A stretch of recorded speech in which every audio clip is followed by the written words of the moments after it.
एक दिन प्रभु यीशु अपने शिष्यों के साथ कैसरिया फिलिप्पी नामक स्थान पर थे। वहां पर यीशु ने अपने शिष्यों से पूछा, लोग मुझे कौन कहते हैं? कुछ शिष्यों ने उत्तर दिया, कुछ लोग कहते हैं कि आप यूहन्ना बपतिस्ता हैं, कुछ कहते हैं आप एलिय्याह हैं, और कुछ कहते हैं कि आप यिर्मयाह या अन्य नबी हैं।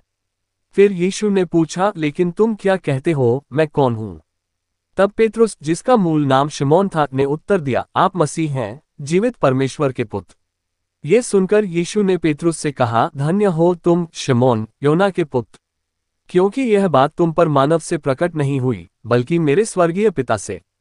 और मैं तुमसे कहता हूं कि तुम पेत्रुस हो, और इस चट्टान पर मैं अपनी कलीसिया बनाऊंगा, और अधोलोक के फाटक उस पर प्रबल न होंगे।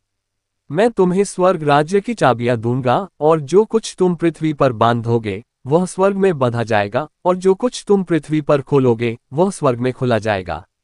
इस कहानी में पेत्रुस को स्वर्ग राज्य की चाबियां देने का मतलब यह था कि प्रभु यीशु ने पेत्रुस को चर्च के नेतृत्व की जिम्मेदारी सौंपी, ताकि वह लोगों को सत्य और विश्वास के मार्ग पर चला सके।